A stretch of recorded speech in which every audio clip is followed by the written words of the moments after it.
नमस्कार आदाब, मैं रज़ा अंसारी हिंद वॉइस पर आपका स्वागत है। लेकर हाजिर हूँ जम्मू कश्मीर की कुछ खबरें। जम्मू एंड कश्मीर की दो बड़ी खबरों पर आज आपसे हम बातचीत करने वाले। पहली खबर यह है कि महातिर बिन मोहम्मद जो आपको मालूम है कि मलेशिया के जो है पूर्व प्राइम मिनिस्टर है, और साथ ही साथ वो जो हिंदुस्तान के मसले में और साथ ही साथ जाकिर नाइक के किस तरह से उनके रिलेशन, उनको लेकर कई बार वो सुर्खियों में रहे और कई बार जो है हिंदुस्तान के जो कुछ लोग हैं उनके खिलाफ लगातार बातचीत करते रहे और वो हमेशा से पाकिस्तान के लिए सॉफ्ट कॉर्नर रहा है। तो फिलहाल एक बड़ी बहस फिर से छिड़ गई है, क्योंकि जिस तरह से महातिर मोहम्मद ने कहा है कि कश्मीर में एट्रोसिटी चल रही है, कश्मीर में जुल्म और बर्बरियत हो रही है और ये सिर्फ हिंदुस्तान ऑक्युपाइड कश्मीर में है और ये पीओके में नहीं है। अभी जो महातिर बिन मोहम्मद की तरफ से ये बयान आया, साथ ही साथ उन्होंने कहा है कि जिस तरह से सीमा पर जवान है वो ये मानते हैं कि वहाँ पे जो है आतंकी गतिविधियाँ होती है, मगर इसके पीछे जो है पाकिस्तान के हाथ है। इस पर उन्होंने कोई बातचीत नहीं किया और साथ ही साथ इस बातचीत के बाद एक चीज़ बड़ा स्पष्ट सामने आएगी, वो ये कहते हैं कि हम नहीं चाहते हैं कि टेररिस्ट को बढ़ावा दिया जाए, मगर सवाल ये पैदा होता है कि पाकिस्तान के साथ संबंध होने के कारण और पाकिस्तान के साथ अच्छे ताल्लुकात होने के कारण महातिर बिन मोहम्मद हमेशा जो है पाकिस्तान के सपोर्ट में खड़े होते हैं और हिंदुस्तान के खिलाफ बात करते हैं। अब दूसरी तरफ बात यह है कि जिस तरह से जम्मू एंड कश्मीर में इंटरनेट बैन है, इंटरनेट बैन काफ़ी पूरे 1 साल तक था और अभी जो है फ़िलहाल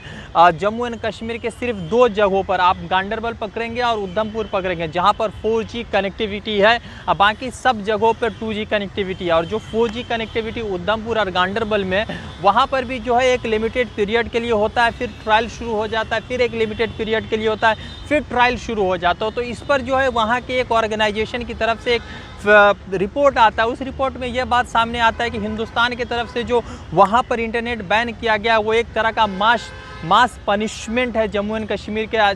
जवान को, जम्मू एंड कश्मीर के जनता को, जम्मू एंड कश्मीर के आवाम के लिए। अब सवाल ये पैदा होता है कि इंटरनेट बैन किया गया तो गवर्नमेंट ऑफ इंडिया की तरफ से ये बयान आया कि वो एक तरह का, जिस तरह से धारा 370 हटाया गया और उसके बाद जो है एक प्रोटेस्ट को रोकने के लिए, या आप कह सकते हैं कि सोशल मीडिया पर एक नियंत्रण रखने के लिए यह कदम उठाया गया था, जैसा गवर्नमेंट ऑफ इंडिया की तरफ से आया। मगर फिलहाल जो रिपोर्ट आई है जम्मू एंड कश्मीर की एक राइट विंग ऑर्गेनाइजेशन है जो जम्मू एंड कश्मीर की मुकम्मल आज़ादी की बात करती है, उसके तरफ से एक रिपोर्ट यह आता है और एक पूरी बड़ी रिपोर्ट आती है और बताया जाता है कि इंटरनेट जो बैन हुआ है वो जम्मू एंड कश्मीर की जनता को मास पनिशमेंट दिया गया है अपनी आवाज़ बुलंद करने के लिए। साथ ही साथ उन्होंने ये बताया कि जम्मू एंड कश्मीर में जो इंटरनेट बैन हुआ, इस इंटरनेट बैन से कितने नुकसान हुए, नौजवानों के एजुकेशन पर क्या असर पड़ा है, वहाँ के प्रोग्रेसिव रेट पर क्या असर पड़ा है, सभी चीज़ों पर बातचीत हुई है। और साथ ही साथ ये कहा गया है कि इंटरनेट बैन होने से जम्मू एंड कश्मीर के हालात किस तरह से बिगड़े हैं और वहाँ पर जो बिज़नेस को लेकर, इंफ्रास्ट्रक्चर को लेकर,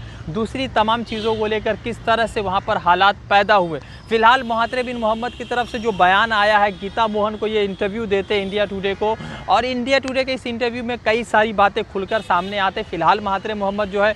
मलेशिया के प्राइम मिनिस्टर नहीं, वहाँ के पूर्व प्रधानमंत्री हो चुके हैं वो, मगर सवाल ये है कि लगातार वो सुर्खियों में बने रहते, पाकिस्तान के लिए सॉफ्ट कॉर्नर होता है और उनका एक इनडायरेक्टली मानना ये भी है कि जम्मू एंड कश्मीर खुद अब एक इंटरनेशनल इशू बन गया है और ये बहुत मतलब कि आसानी के साथ सुलझाया जा सकता है। और दूसरी तरफ जो है पीओके मतलब पाकिस्तान अधिकृत कश्मीर में आप जाएंगे, वहाँ पर ऐसा नहीं है कि पीओके में कुछ हो नहीं रहा है। पीओके में लगातार जो है वहाँ के जो जनता है, जो वहाँ के अवाम है, वहाँ पर लगातार, वहाँ पर एक तरह का आप कह सकते हैं कि आज़ादी, फ्रीडम को लेकर वो लोग बात करते हैं, स्वतंत्र को लेकर बात करते हैं, मगर वहाँ पर ऐसा कुछ भी नहीं है। बस नाम का एडमिनिस्ट्रेशन वो जो है पाक अधिकृत कश्मीर में यानी पीओके में चलता है। तो पाकिस्तान की तरफ से जो लगातार बयान आता है कि यहाँ पीओके में ऐसा सिचुएशन नहीं है, तो इस पर भी मंथन करने की ज़रूरत है। पीओके के हालात भी ख़राब है। जम्मू एंड कश्मीर का मुकम्मल जो है 370 ख़त्म करने के बाद जिस तरह से सियासत गर्म हुई है और फिर से फ़ारूक अब्दुल्ला जो है रीस्टोर करने की बात करे, उससे तो ये चीज़ ज़रूर सामने आती है कि फिर से जम्मू एंड कश्मीर के सियासत में कुछ उद्यम होने वाला है, कुछ बदलाव होने वाला है। और वहाँ के जो लोकल स्थानीय पार्टी हैं, चाहे आप नेशनल कॉन्फ्रेंस कह लें, PDP कह लें, CPM कह लें, और जितने भी मतलब कि पॉलिटिकल इन्फ्लुएंशियल पीपल है जो जम्मू एंड कश्मीर के सियासत में असर व रसूख रखते हैं, वो फिर से 370 पर लग रहा है। वैसे एक चीज़ ज़रूर है कि महातिर बिन मोहम्मद लगातार कश्मीर के लिए बात कर रहे थे। वैसे कश्मीर का मुद्दा जो है जिस तरह से 370 को हटाया गया, अब फ़ारूक अब्दुल्ला कह रहे हैं कि ये इंटरनेशनल इशू बन गया है। वैसे अब जम्मू एंड कश्मीर के लिए हर देश में बातचीत हो रही है और इसका क्या निष्पक्ष सामने आता है उस पर बातचीत की जाएगी। वैसे एक चीज़ बहुत अहम है कि जम्मू एंड कश्मीर में जो नौजवान हैं उनको लेकर भी कई सारे सवाल खड़े हो रहे हैं। उनकी तरफ से कुछ बयान आता है जो हिंदुस्तान